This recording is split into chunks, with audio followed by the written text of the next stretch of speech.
from Nebraska's trusted news source. This is Channel 8 News at 10. Tonight, the U.S. launching a new round of strikes after Iran announces the Strait of Hormuz is closed. Central Command announcing tonight that the U.S. is firing on Iran. This new wave of attacks come as Iran says they shot at a ship in the Strait of Hormuz. The United States now says it is imposing a heavy cost on Iran. Good evening, everyone, and thank you so much for joining us. I'm Mackenzie Johnson. Secretary of Defense Pete Hegseth posting on X tonight, Iran made a poor choice. Now they pay. These escalations come after peace talks ended today without any signs of a breakthrough. ABC's Allison Kosick reports. The U.S. military launched another set of strikes at Iran this evening, according to U.S. Central Command. Those strikes coming after Iranian forces blatantly attacked a Cyprus-flagged container ship transiting the Strait of Hormuz. Iran claims the ship was moving through the strait in an unapproved route and was hit by a warning shot. Tensions between the U.S. and Iran have been escalating, but President Trump gave the green light for a new round of talks with Iran. But U.S. officials tell ABC News U.S. representatives were not present for this latest round of negotiations. Public statements from Iranian and Omani negotiators at those talks indicate that only navigation through the Strait of Hormuz was discussed. These talks coming as Iran's supreme leader Ayatollah Khamenei pledged revenge for his father's killing back in February by U.S. and Israeli strikes. Khamenei vowing revenge is the demand of our nation and must certainly be carried out in a statement broadcast by state TV. That warning comes just hours after President Trump threatens Iran if it tries to kill him. Posting on his social media platform Friday night, 1,000 missiles are locked and loaded, aimed at Iran, with thousands more to follow if Iran acts in its threat to assassinate or attempt to assassinate him. Adding, orders have already been given, and the U.S. military is ready, willing, and able to completely decimate and destroy all areas of Iran. I'm number one on the kill list for Iran. Trump's post coming after reports this week that Israel allegedly shared new intelligence with the U.S. about a plot against him. But the president pushing back on that report, telling the New York Post, Israel came up with nothing. No, saying, I've been number one for a long time. Allison Kosick, ABC News, New York. Let's get a look at our first forecast now on this warm weekend. A nice calm night out there. If we take a live look out over our viewing area, you can even maybe see some of the sunlight still there, a little haze on the horizon from the sunset. A muggy start to the weekend, and I hear we could be feeling that way for a while. Let's send things on over to meteorologist Dominic Ferraro. Dom.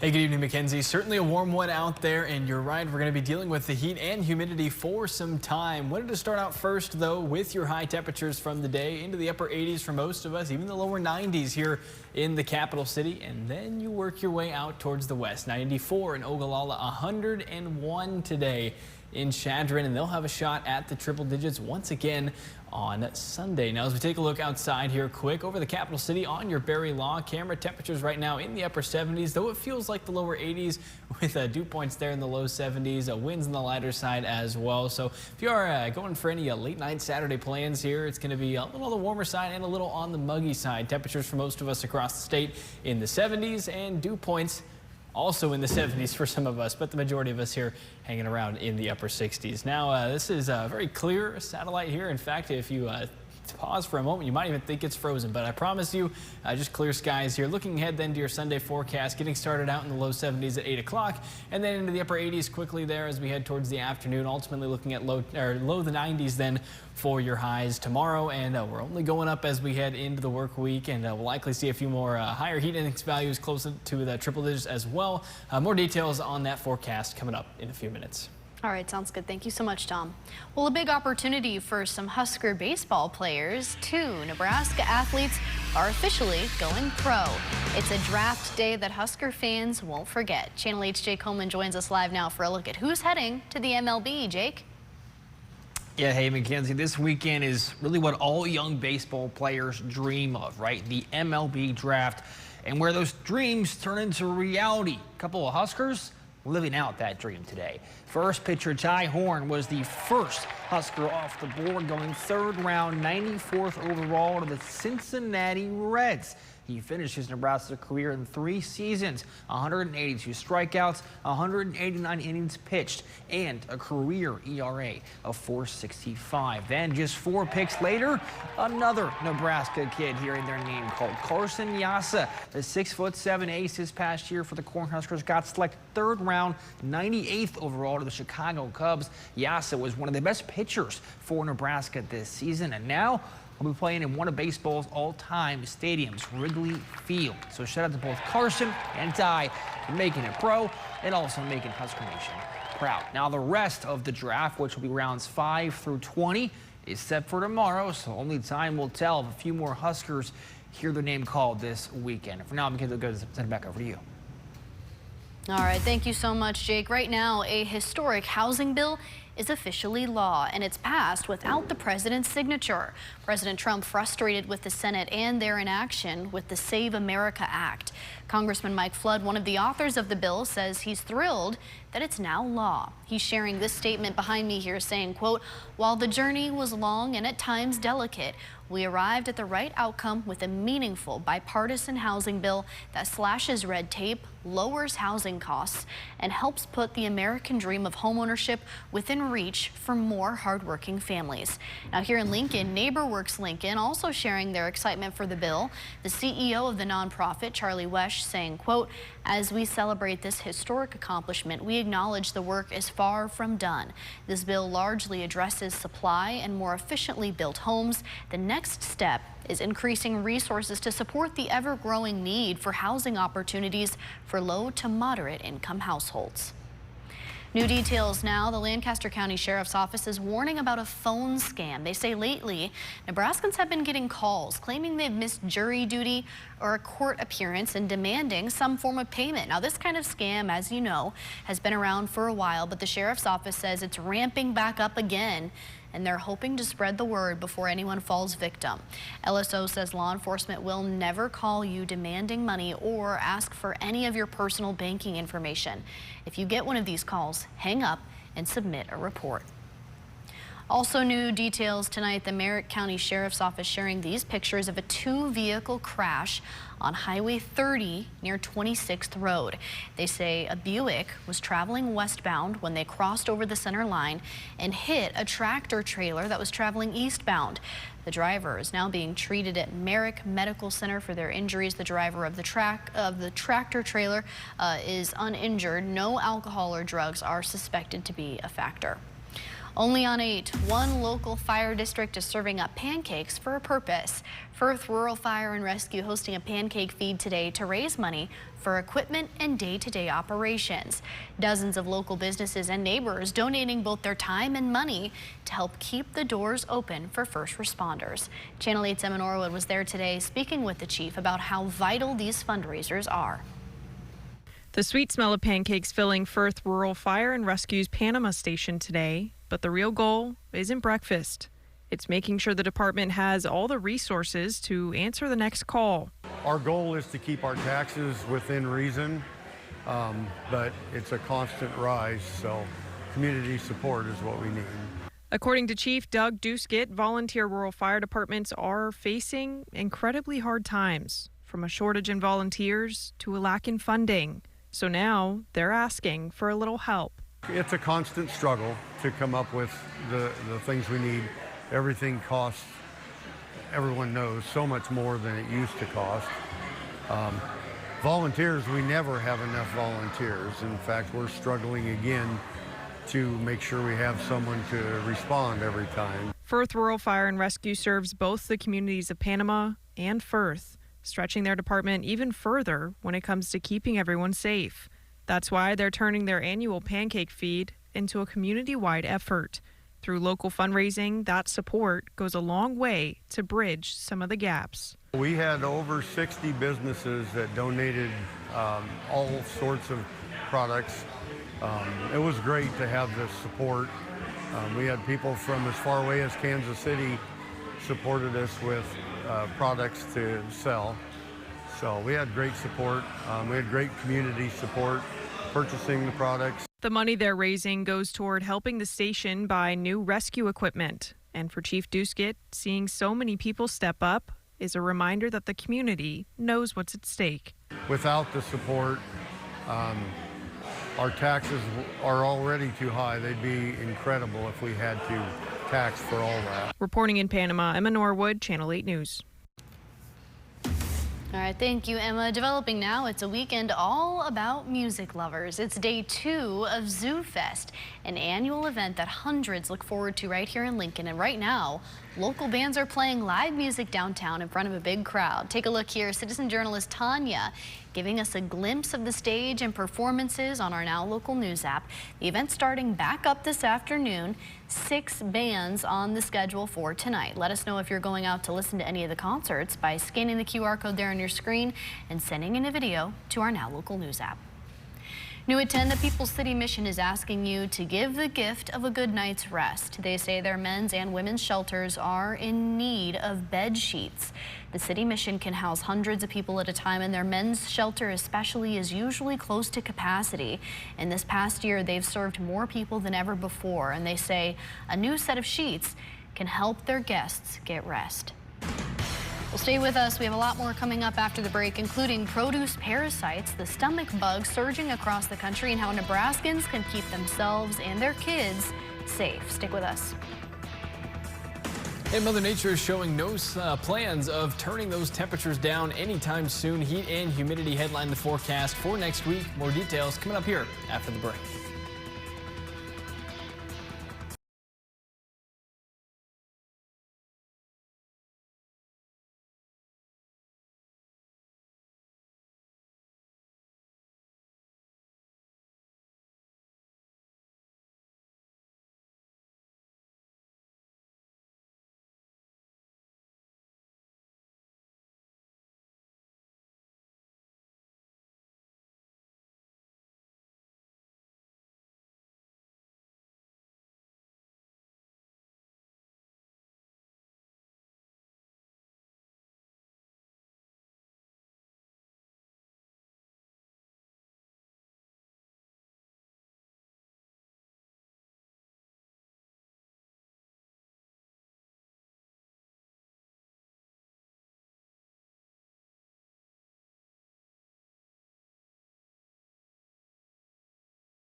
New at 10, a potential catastrophe averted. The Douglas County Sheriff's Office is applauding some quick thinking. They say a small grass fire near Waterton Road was quickly contained thanks to first responders stepping in, and what could have been a big blaze was stopped before it flared out of control. They say rapid teamwork between deputies, South Metro firefighters, and the Douglas County helicopter helped protect both homes and lives. Now you can see just how far the flames were able to spread before they got it under control. A big scorch mark left on the ground there. They say this incident shows how prepared first responders are in the midst of this dry summer. They also mentioned the quick response was only possible because of swift calls and awareness from the community.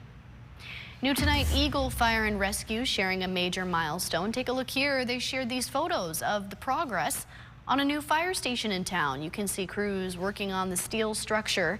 It now has a roof on top. They say the concrete has also been poured, and every week is bringing the community closer to a modern station that will better serve them for generations to come.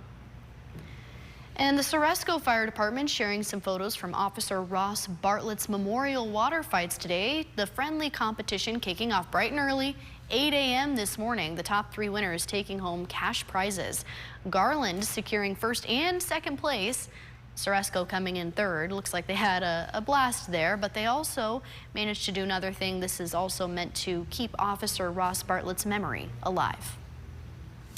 Right now, Sower Books is helping to collect some summertime necessities. They're partnering with a local nonprofit called Tom's Box, and they're hoping to collect sunscreen, bug spray, and other things. If you go to Sower Books, you'll see this box right here next to me where you can drop off donations during their business hours, and everything they gather will be distributed out to the homeless and those in need. Now, your Storm Alert Team forecast with meteorologist Dominic Ferraro.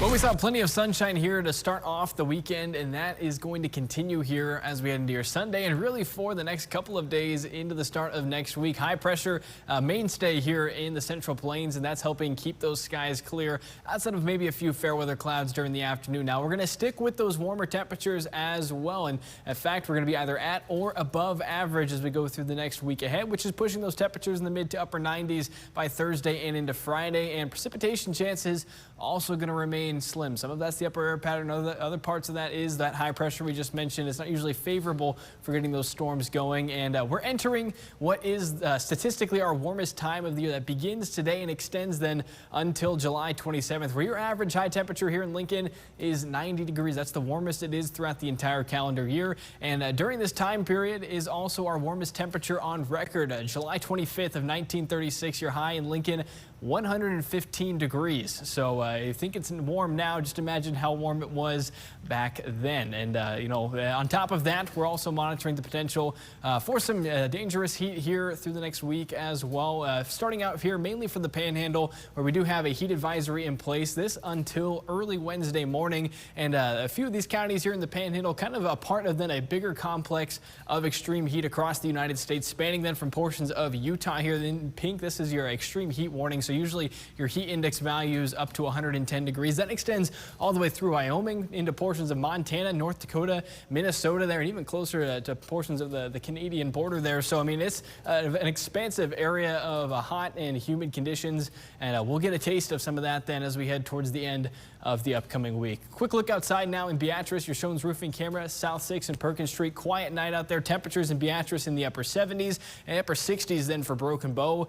And then as you head out towards the Panhandle there, still temperatures in the 80s. It's 78 here in Lincoln, 73 in York, 75 in Grand Island, and 75 as well in Kearney. Winds staying on the lighter side here to close out your Saturday, and clear skies as well, as that hopefully then will allow us to cool down just a tiny bit as we go through the overnight hours. And this is about to be the easiest stormcast I've done in a while. In fact, we're looking at mostly clear skies here through the early portions of Sunday morning. Maybe a few fair weather clouds there for the afternoon and evening, and then once again quieting down here as we head towards the start of the work week on Monday. I'm not anticipating any issues then to that morning commute, so it should be a nice good start to the work week there going forward. Now as we take a look here at your high temperatures for tomorrow in southeast Nebraska, upper 80s then to lower 90s, and we'll see those here out of the east and southeast for those winds. They're staying on the lighter side as well. The humidity though still going to be up there with dew points there in the 70s. That's going to try and push the heat index value there close to the 90s, and we'll see the heat index then finally making its way to the triple digits as we head towards the end of the work week. But first, we got to get through a few days there in the low to mid 90s. As we mentioned, 90 degrees your average high temperature, and we stay above average then really for a while then as we head into the end of next week, finally getting into the upper 90s. I think it's when the bulk of that heat really does arrive. We're keeping an eye on a chance for a few showers, maybe a thunderstorm at the end of the work week into the start of next week. But details on that forecast still pretty murky. So we'll keep an eye on that for you here, Mackenzie. But mainly just going to try to find a way to stay cool for the week ahead. Oh, most definitely. You're going to have to spend some time out at the pool or something, maybe in the shade for sure. Yep, good day to get out to the lake, get the boat out. That sounds like a good plan to me. All right, sounds good. Thank you, Dom. Well, severe weather in Missouri triggering a state of emergency. Life-threatening flash floods overwhelm the region. A family waiting on the roof of their home amid the rising floodwaters, eventually rescued by boat. The Pacific Fire Protection District tells ABC News that about 350 people were rescued yesterday in Reynolds, Crawford, and Iron counties. Around 100 of those were water rescues. And then another 202 campers and counselors were rescued by the Missouri National Guard. Rescue operations are expected to last several days. We do even have people that are still stranded, but they're okay. The roads are washed away. We have a lot of damage. Video from above shows the extent of the flooding. People in Oklahoma City and Illinois also recovering from the floods. First responders there are working on recovery efforts now. Developing now, a severe stomach bug is sickening hundreds of people across the country. Cases of cyclosporiasis have now been found across 31 states, including right here in Nebraska. The parasite has been linked to contaminated produce and swimming pools. Health officials warn that it can come from unwashed produce like mixed lettuce, fresh basil, cilantro, and raspberries. But even washing the food won't completely get rid of the parasite. It won't completely eliminate it because these are very hardy organisms. In pools, it can be trickier. Health officials say the parasite is resistant to bleach, so it can live in chlorinated pools and on splash pads. If we learn of any outbreaks reported in our area, we'll let you know right here on air and on our Now Local News app. Coming up in sports, a couple of Huskers hearing their names called in the MLB draft. Find out who and where they're going when we come back.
from the Channel 8 Sports Zone, sponsored by Greens Furnace and Plumbing. Here's Channel 8 News Sports with sports anchor Jake Homan.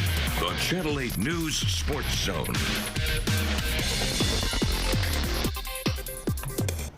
Hey, what's going on? Welcome to your Sports Zone this Saturday. The MLB draft going down today, where hundreds of players living out their dream. And, well, two of them are Nebraska Cornhuskers. Let's talk about it. Pitcher Ty Horn was the first Husker off the board, going third round, 94th overall to the Cincinnati Reds. His Nebraska career, 182 strikeouts, 189 innings pitched in 3 years of play, of course, and a career ERA of 4.65. Then just 4 picks later, how about 98th overall, Carson Yasa hearing his name called. The 6'7" ace this past year for the Cornhuskers, third round to the Chicago Cubs. He was one of the best pitchers all season for Nebraska, and will now be playing at Wrigley Field. How about that? So shout out to both Carson and Ty for making it pro and making all of Husker Nation proud. And tonight, taking a look at the matchups on the diamond here in Lincoln. Out in the major leagues, the Lincoln Salt Dogs taking down the Sioux City Explorers 3-0, getting back in the win column. They've now won 12 of their last 17. And the Royals, though, lose 4 in a row, losing 1-6 to Baltimore. All right, let's talk some flag football. A couple of girls flag football teams becoming the first ever group of girls from Nebraska to make it on the biggest stage. 2 teams, both 10U and 12U from Girls United Flag Football, qualify for the national tournament. There are 10 girls on each roster, and they're all, of course, from different parts of the state. And with their qualification, they've now become the first group of girls in flag football to represent Nebraska, as they will compete in the national tournament in Indiana in just a couple of weeks. And they'll go up against 31 other teams. Safe to say they are excited to grow the game here in the state. I feel like if Nebraska in general sees that there's girls here that went there, did good, we accomplished something at least, that they would move forward to expanding it. I'd say 2 words: empowering and emotional. We're seeing our girls being powered by a sport that gets recognized nationally. So it'll be nice to see these girls, whether it's on ESPN, Disney Plus, that's presented out there, that their friends can say, I know who that was, and be a part of the founding girls unit that developed girls flag football in the state of Nebraska. And congrats again to those girls. That tournament in 2 weeks from July 23rd to the 26th. And checking in on the FIFA World Cup, well, the Final Four is just nearly set right now. Argentina and Switzerland are in extra time. This one tied at 1, going into the second half of the extra time. And of course, the winner of that one will advance to the semifinals, where they'll play England on Wednesday of next week. Here's what that bracket looks like: France versus Spain on Tuesday. And, well, just one more team to go to fill out that Final Four. Man, this has been a heck of a tournament, and certainly a lot of fun to watch. That's going to do it for your sports. So, McKenzie, go ahead and send it back over to you. All right, thank you so much, Jake. Stick with us. We'll be right back after the break.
New at 10, the Nebraska State Patrol taking part in some friendly competition this morning. Take a look. They shared this photo from Oregon Trail Days today. One of their troopers competing in a push-up challenge.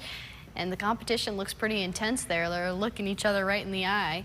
We don't know who won, but NSP wishing everyone a good weekend. I think it's a little too warm to be doing push-ups outside. I say, especially on the pavement. Yeah. Hopefully it was early in the morning. Everything was still cool, but during the afternoon, that'd be tough. So too much. Yeah, and unfortunately, probably not going to get any cooler here as we head into the work week either. For your Sunday forecast, highs across the state into the upper 80s to low 90s, and as you head out towards the west, mid 90s, maybe even the triple digits out there. As we head then towards your Monday, it doesn't look a whole lot different than your Sunday forecast. A few more of us then into the lower 90s, and once again, a shot at the triple digits if you're in Chadron. So if we take a look then to Tuesday, maybe it gets a little cooler. Nope, we're going to continue to warm up here in the capital city. 94 on Tuesday, into the upper 90s to close out the week. Be ready then for the heat and humidity to continue for some time. Oh boy. All right, thank you so much, Dom, and thank you all for joining us. Have a good rest of your night. We'll see you back here tomorrow.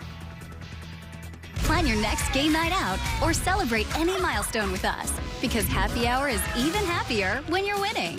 Only at Warhorse Casino, minutes from downtown in Lincoln. Let your voice be heard by sharing your photos and videos to the Now Local News app. Earn points and redeem them for gift cards. Scan the QR code to join.